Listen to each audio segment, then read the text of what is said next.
Seeing the Sea, Part 2. As Frankie left the greeting pool, he happened on a shell that was not empty, a creature inside did dwell.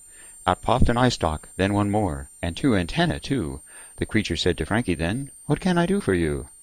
"Please leave my home alone, kind sir, I would not disturb yours.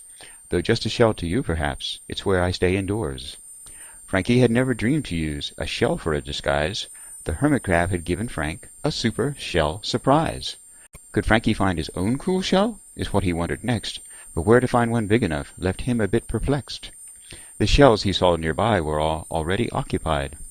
At just that instant came a wave, with a swell shell inside. When Frankie tried to move the shell, he found the going rough, though hermit crabs move shells with ease. For Frankie it was tough.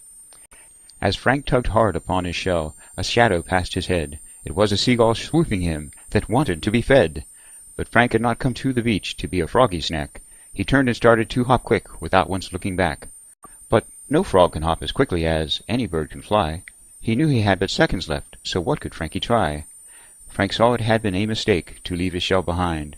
Without a place to shelter, he was really in a bind.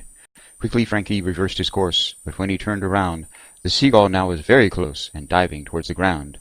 Frankie dodged at the last moment, before the gull could stop. Instead of frog, he only got a scoop of sandy slop. While the gull did sandy tumbling, Frank got back to his shell. The gull tried to regain the sky, as in his shell Frank fell. The seagull could not get him there, and so it flew away. Frank's meeting of a hermit crab had neatly saved the day. When Frankie climbed out of his shell, he was surprised to find a hermit crab as big as he was dealing on its mind. It seems the hermit crab sought a superior interior. His shell that he had once adored now felt a bit inferior.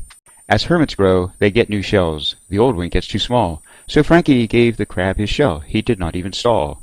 The crab gave Frank his old shell and climbed into the new one. But Frankie was about to find the trades had just begun. A slightly smaller hermit sought the shell that Frank now had. When Frankie traded once again, that hermit sure was glad. Then before Frank could believe it, many crabs were in a row, switching shells with that of Frankie as fast as they could go. Each time that Frankie traded shells, a smaller one he got. Frank's status changed from a shell have into a shell have not. Although all the shell downsizing left Frankie a bit blue, the crabs were very happy with the swift shell switcheroo.